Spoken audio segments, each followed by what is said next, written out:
এবার আমরা ভারতকন্যা নিবেদিতার কথা বলবো। নিবেদিতাকে বিবেকানন্দের মানসকন্যা বলা হয়ে থাকে। সুদূর আয়ারল্যান্ডের বাসিন্দা হওয়া সত্ত্বেও তিনি যেভাবে ভারতীয় সংস্কৃতি এবং আধ্যাত্ম চেতনার সাথে একাত্ম হয়ে উঠেছিলেন তা বিশ্লেষণ করলে প্রতি মুহূর্তে আমাদের অবাক হতে হয়। তিনি যে শুধু দর্শন জগতেরই মানুষ ছিলেন তা নয়, ভারতের ব্যাপক এবং সর্বাত্মক সাংস্কৃতিক আন্দোলনে তার ভূমিকা ছিল প্রশংসনীয়।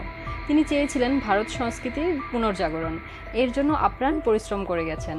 শুধু তাই নয়, কলকাতা শহরের বিভিন্ন পল্লীতে গিয়ে রোগের বিরুদ্ধে লড়াইও করেছেন তিনি। সাংস্কৃতিক কুসংস্কার দূরীভূত করার জন্য চেষ্টা করে গেছেন। আর যে কাজের জন্য আমরা তাকে প্রতি মুহূর্তে মনে রাখবো তা হলো স্ত্রী শিক্ষার প্রসার এবং প্রচার। এই কাজ করতে গিয়ে তাকে শারীরিক এবং মানসিকভাবে কতবার যে বিপর্যস্ত হতে হয়েছিল, তবুও তিনি এ পথ থেকে বিরত হননি। কারণ নিবেদিতা জানতেন, নারী জাতিকে সুশিক্ষিতা করতে না পারলে তাদের সর্বাত্মক মুক্তি কখনোই সম্ভব হবে না। নিবেদিতা কি চোখে ঠাকুরকে দেখতেন? একবার জেনে নেওয়া দরকার সেই বিষয়ে। নিবেদিতা কিন্তু কিশোরীবেলা থেকেই ছিলেন অত্যন্ত নির্মোহ মনের মানুষ। নিজস্ব বিচার বুদ্ধি সহকারে বিশ্লেষণ না করে কোনো কিছুই গ্রহণ করতেন না তিনি। আর ঠাকুরের তথাকথিত উন্মাদনার অন্তরালে কোনো ঐশী শক্তি লুকিয়ে ছিল যা নিবেদিতাকে বিশেষভাবে আকর্ষণ করে। 1898 খ্রিস্টাব্দে নিবেদিতা ভারতের মাটিতে পা দিয়েছিলেন, আর এখানেই তার মৃত্যু হয় 1911 খ্রিস্টাব্দে। অর্থাৎ ঠাকুরকে চোখের দেখা দেখার সৌভাগ্য নিবেদিতার হয়নি। তাহলে কিভাবে তিনি ঠাকুরের প্রতি শ্রদ্ধা ও ভালোবাসা প্রদর্শন করেছেন, তাহলে চলুন জেনে নেওয়া যাক। স্বামীজিকে প্রথম দেখেছিলেন 1895 খ্রিস্টাব্দের নভেম্বর মাসে। তার ঠিক কিছুদিন পর স্বামীজির মুখ থেকে শ্রী রামকৃষ্ণ শ্রী শ্রী মায়ের অলৌকিক জীবন কাহিনী শোনবার সুযোগ পেয়েছিলেন সেদিনের মার্গারেট নোবেল। হঠাৎ একদিন কথায় কথায় রামকৃষ্ণের কথা বললেন স্বামীজি মার্গারেট নোবেলকে, আর বললেন সারদা মায়ের কথা।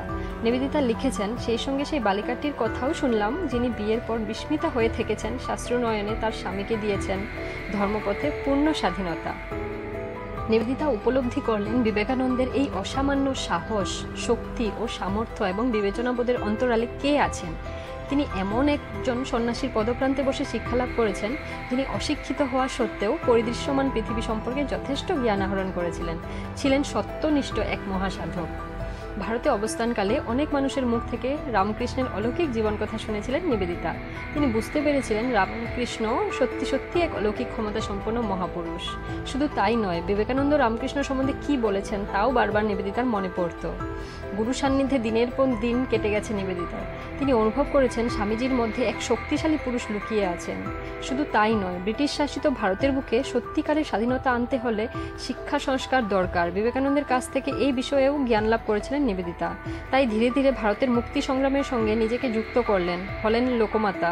রামকৃষ্ণ বিবেকানন্দ ভাবাদর্শের এক অনন্য রমণী। 17ই মার্চ শ্রী শ্রী মায়ের সঙ্গে প্রথম দেখা হলো মিস মার্গারেট নোবেলের। এই ঘটনাটিকে তিনি তার জীবনের ডে অফ ডে অর্থাৎ সেরা দিন বলে অভিহিত করেছেন। শ্রী শ্রী মাকে দেখে নিবেদিতার মনে হয়েছিল মায়ের মধ্যে রামকৃষ্ণ সাধনার ফলশ্রুতি লুকিয়ে আছে। ভারতীয় মাতৃদের চরম প্রকাশ হলেন শ্রী শ্রী মা শারদা। তাকে দেখে নিবেদিতা একেবারে বিস্মিতা হয়ে যান। ঘোষণা করেন, সারদা দেবী বিশ্বের শ্রেষ্ঠ নারী, এ বিষয়ে কোনো সন্দেহ নেই। ঈশ্বরের সবথেকে বিস্ময়কর সৃষ্টি। শ্রী রামকৃষ্ণের যে চারিত্রিক বৈশিষ্ট্য তাকে সবথেকে উদ্বুদ্ধ করেছিল তা হলো তার বিশ্বমাতৃত্ব এবং বিশ্বমানবতা। রামকৃষ্ণ যে শুধু একটি ধর্মের জয়গান গাইবার জন্য পৃথিবীতে আসেননি, এই বিষয়টি অনুধাবন করে নিবেদিতা খুবই সন্তুষ্ট হয়েছিলেন। রামকৃষ্ণ প্রসঙ্গে আলোচনা করতে গিয়ে তিনি লিখেছেন, ঈশ্বরের প্রতি মানুষের ভালোবাসার শুধু ব্যাখ্যাকার রূপে নয়, পরন্তু তিনি সন্তানের প্রতি মাতৃত্ববোধে প্রতীকরূপেই আমাদের কাছে প্রতিভাত, এবং রামকৃষ্ণ পরমহংসের কাছে আমরা প্রণত। বিভিন্ন সূত্র থেকে অতি যত্নে তথ্য আহরণ করে নিবেদিতা তাদের উপস্থাপিত করেছেন নিজের মনের মাধুরী মিশিয়ে। তার চোখে রামকৃষ্ণ এমন এক মহান ব্যক্তিতে পরিণত হয়েছেন যিনি বিশ্বের সর্বত্র বিরাজমান এবং সকলকে উদ্বুদ্ধ করতে পারেন।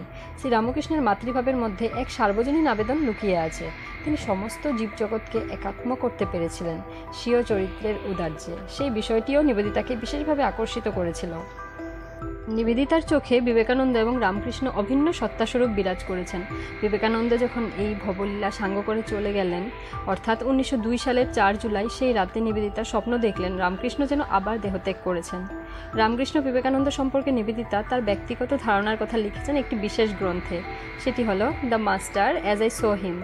এই বইটি পড়লে আমরা বুঝতে পারি কিভাবে এই দুই মহাত্মা মহাপুরুষ নিবেদিতার কাছে প্রতিবাদ হয়ে উঠেছিলেন। তিনি জানতেন শ্রী রামকৃষ্ণের ভাবাদর্শে গড়ে ওঠা বিবেকানন্দ সাহস এবং পৌরুষের প্রতীক, এমন একটি ধারণাই নিবেদিতা বিশ্বাস করতেন। তার চোখে রামকৃষ্ণ এবং বিবেকানন্দ অভিন্ন সত্তার দুটি রূপ। তিনি রামকৃষ্ণ এবং বিবেকানন্দ না বলে রামকৃষ্ণ বিবেকানন্দ বলতে বেশি আগ্রহী ছিলেন। ভাবতে ভালো লাগে যে আধ্যাত্ম পুরুষকে নিবেদিতা চোখে পর্যন্ত দেখেননি, তার দ্বারা কিভাবে যে তিনি উদ্বুদ্ধ হয়েছিলেন এটি বোধহয় তার জীবন দর্শনের সবথেকে বড় তাৎপর্য। তো বন্ধুরা, আমার এই ভিডিওটি যদি আপনাদের ভালো লেগে থাকে তাহলে একটা লাইক করবেন এবং চ্যানেলটি সাবস্ক্রাইব করে পাশে থাকার অনুরোধ রইল আপনাদের সকলকে। নমস্কার সকলকেই।